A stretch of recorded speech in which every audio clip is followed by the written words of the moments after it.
as a New Zealand researcher by the name of Biggs was able to demonstrate back in the 1980s, there are at least 2 and sometimes 3 stages that college professors go through as they become more experienced in the classroom. I want to talk a little bit about these because I think that the more awareness we have of these stages, the easier it is for us to make progress. Biggs believed, and I think he's right, that these stages can't be skipped, that it really comes out of our experience with our students rather than some intellectual activity or desire on our parts to progress rapidly. So in characterizing these stages, I'm highlighting something which we need to be aware of, even if there probably isn't a whole heck of a lot that we can do about it. The benefit, I think, is that it gives us a target to shoot for, or landmarks that help us understand where we are in the process.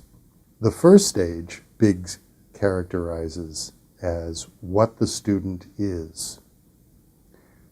We go into the classroom and we make certain assumptions about the level of preparation of our students, or their basic skills, or whether they did the reading, how well they understand the reading, what kind of writers they are. And we begin to calibrate our conversation with them in the classroom around these considerations. In other words, we attempt to teach to the students. The problem, of course, with this is that we can't know any of these things. We make assumptions about them.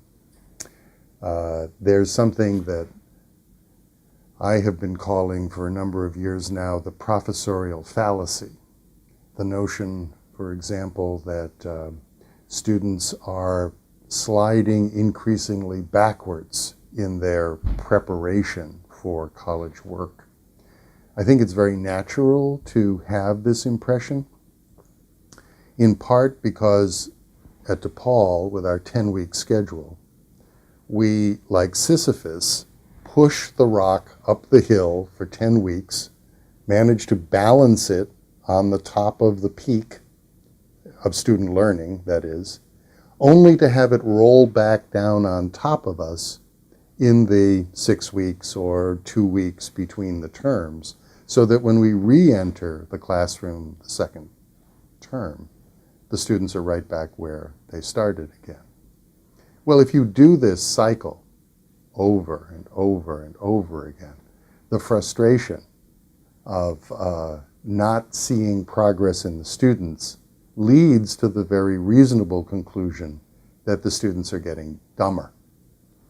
In fact, these are probably the best prepared students in the history of American academic institutions. It's just that they may not be able to meet the particular criteria that the instructor has when they enter the classroom. They will get there. In any event, a focus on what the students are, what their skills are, what they're capable of, is a stage of college teaching which can be quite pernicious. It can be a trap. Like I said, because we don't really have any data on what that preparation is. This means that the instructor feels that he or she must be the center of the classroom, that the students are not capable of learning on their own.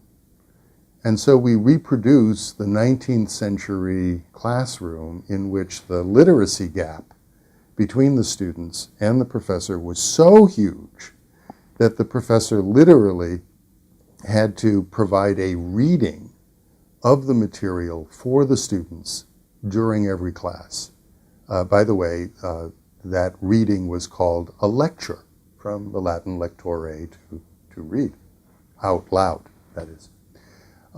And even if we don't lecture, even if we dress up our teacher-centered classroom as a discussion classroom, or if we even go so far as to believe that in some way or another we're striving for a seminar, the very assumption that we are doing so because we think we know who the students are academically is a limitation on what we can accomplish.